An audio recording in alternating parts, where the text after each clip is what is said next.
Traditionally, a Christian name, a baptismal name, is a personal name given on the occasion of Christian baptism, with the ubiquity of infant baptism in medieval Christendom. In Elizabethan England, as suggested by Camden, the term Christian name was not necessarily related to baptism, used merely in the sense of given name. Christian names were imposed for the distinction of persons, surnames for the difference of families. Quote, "In more modern times, the terms have been used interchangeably with given name, first name and forename in traditionally Christian countries, and are still common in day-to-day use, although today, the secular term, first name, is considerably the most common. But the Christian name is not merely the forename distinctive of the individual member of a family, but the name given to the person at his or her christening or baptism. In pre-Reformation England, the laity was taught to administer baptism in case of necessity with the words,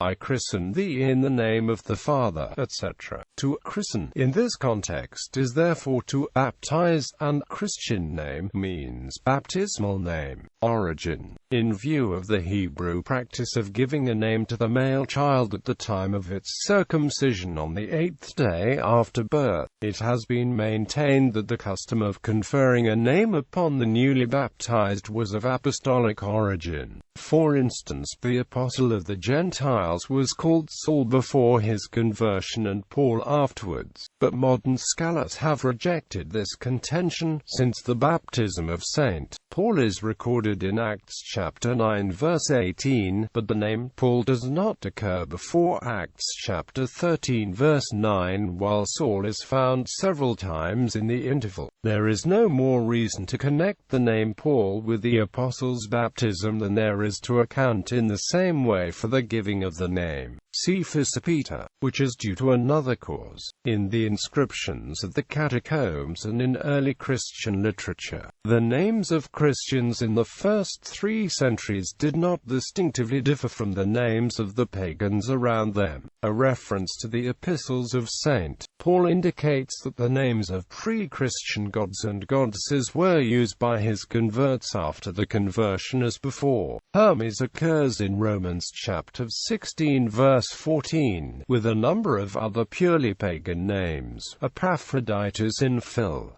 4:18, Phoebe, the deaconess, in Romans chapter 16 verse 1. Similar names are found in the Christian inscriptions of the earlier period and in the signatories appended to such councils as Nicaea or Ancera, or again in the lists of martyrs. At a later date the names are of a most miscellaneous character. The following classification is one that has been worked out by Jabez Mullinger, founded on Martigny. Names without Christian significance and probably derived from pagan ancestors. This category may be divided as follows. Names derived unchanged but slightly modified from pagan mythology, e.g. Mercurius, Bacchus, Apollos, Hermogenes, etc. From religious rites or omens, e.g. Augustus, Auspicius, Augurus, Optatus. From numbers, e.g. Primus, Primogenius, Secundinus, Quartus, Octavia, etc. From colors, e.g. Albinus, Candidus, Rufus, etc. From animals and birds, e.g. Agnes, Acellus, Columbia, Leo, Taurus, Ursula, etc. From agriculture, e.g. Agricea, Armentarius, Palmationis, Sterarius, etc. From flowers, e.g. Balsamia, Flosculus, Narcissus, Rosula. From jewels, e.g. Chrysanthus, Margarites, Smaragdus. From military life for the sea, e.g. Emerentiana, Navigia, Pelagia, Ceotarius, Thalassus. From countries, cities, rivers, etc. Afra, Cydnus, Galla, Jordanes, Macedonius, Maurus, Sabina, Sebastianus, etc. For the month, c.g. Aprilis, Januaria, Junia, etc. From personal qualities, etc. e.g. Aristo, Hilarius, Modestus, Pudens, etc. From servile condition, e. Service, serviliness, vernacular. Names of historical celebrity, e.g. Caesarius, Cornelia, Pompeius, Ptolemaeus, Virgilius. Names of Christian origin and significance. These include the following names apparently suggested by Christian dogmas, e.g. Anastasia, Athanasia, Christophorus, Redemptus, Restitutus, etc. From festivals or rites, e.g. Epiphanius, Eulogia, Natalis, Pascasia, Sabatius, and the frequently recurring Martyrius. From Christian virtues, e.g. Agape, Elpis, Fidus, Irene, with such derivatives as Adelphius, Agapetus, Caritosa, etc.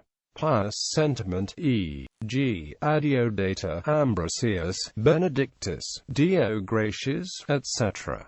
And possibly such names as Gaudentius, Hilarius, Cizomon, Victorianus, Vincentius, though the recurrence of such names as Agnes, Albina, Cornelius, Felicitas, Irenaeus, Justinus, etc., may be due to veneration for the martyrs who first used these names. The names of the New Testament are rarely found, while those of the Old Testament are more common. Susanna, Daniel, Moises, Tobias occur frequently, but towards the end of the 4th century the name of the Blessed Lady becomes as familiar as those of the Apostles. Paulus may be an intentional reference to St. Paul, and Johannes, Andreas, and Petrus with derivatives such as Petronia, Petrius, Petronilla, etc. may also refer to the Apostles. The name of Mary occurs occasionally in the catacomb inscriptions towards the end of the 4th century, for example, in the form Livia Maria in Pace, and there is a Martyr Maria assigned to the date AD 256.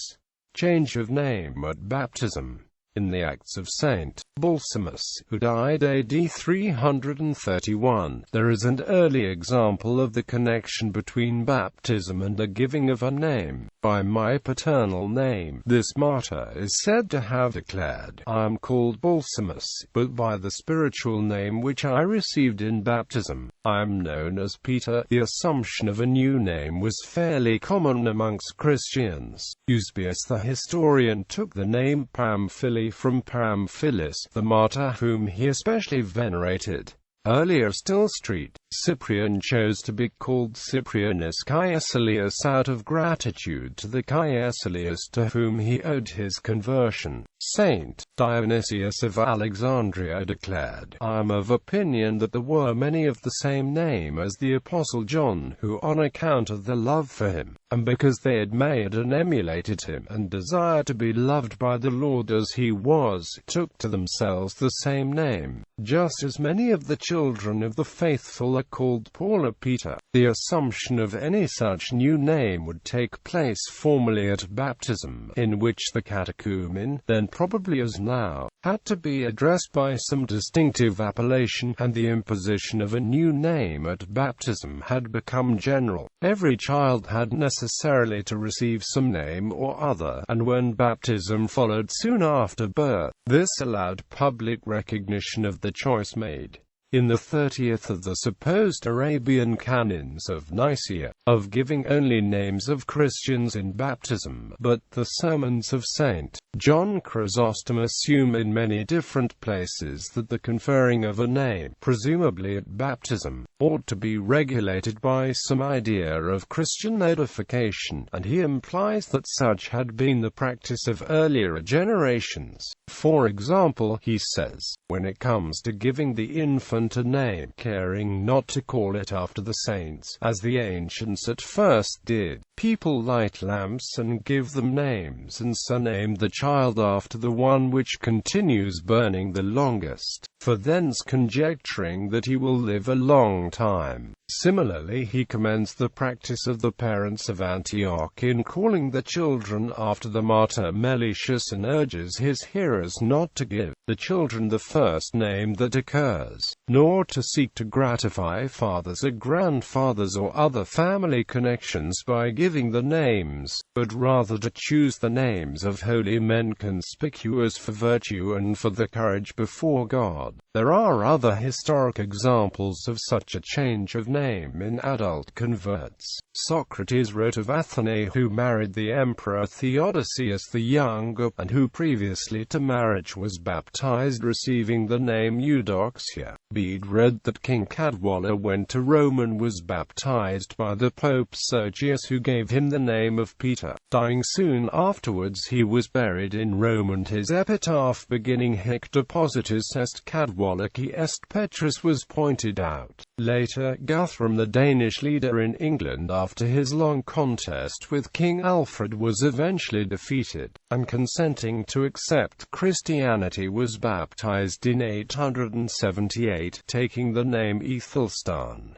Practice regarding names. Various fathers and spiritual writers and synodal decrees have exhorted Christians to give no names to the children in baptism but those of canonized saints or of the angels of God. But at no point in the history of the Church were these injunctions strictly attended to. They were not observed during the early or the later Middle Ages. In extensive lists of medieval names, such as those found in the indexes of legal proceedings which have been edited in modern times, while ordinary names without religious associations, such as William, Robert, Roger, Geoffrey, Hugh, etc., are common, there are also a number of exceptional names which have apparently no religious associations at all. These include Adamar, Aylmer, Aylward, Albrezza, Aldetha, Almori, Asalina, Avis, Istorius. A rubric in the official Ritual Romanum mandates that the priest ought to see that names of deities or of godless pagans are not given in baptism.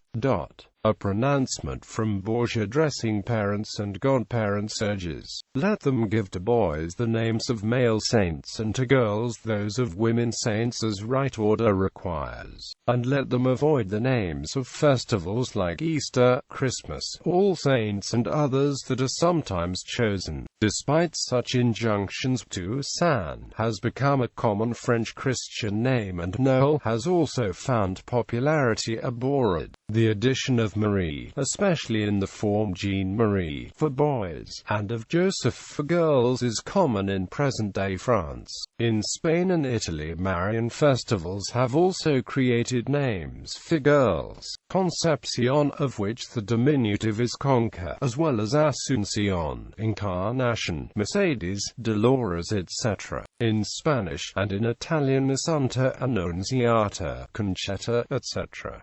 The name Mary has not always been a favorite for girls. In England in the 12th century, Mary as a Christian name is rare. The name George, often given in recognition of the St. George, the patron saint of England, was not common in the 13th and 14th centuries, though it grew in popularity after the Protestant Reformation. In the registers of Oxford University from 1560 to 1621, the more common names used by the students in order of popularity were John 3826, Thomas 2777, William 2546, Richard 1691, Robert 1222, Edward 957, Henry 908, George 647, Francis 447, James 424, Nicholas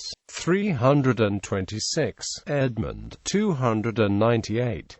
In Italy and Spain it has always been common practice to call a child after the saint upon whose feast he is born. Confirmation names. The practice of adopting a new name was not limited to baptism. Many medieval examples show that any notable change of condition, especially in the spiritual order, was often accompanied by the reception of a new name. In the 8th century, the two Englishmen Winfrith and Willibald, going on different occasions to Rome, received from the Pope, along with a new commission to preach, the names respectively of Boniface and Clement. Emma of Normandy, when she married King Ethelred in 1002, took the name Aelfgifu, while the reception of a new monastic name upon entering a religious order remains almost universal. At confirmation, in which the interposition of a godfather emphasizes the resemblance with baptism, it has been customary to take a new name, though usually no frequent use is made of it. In the case of Henry III,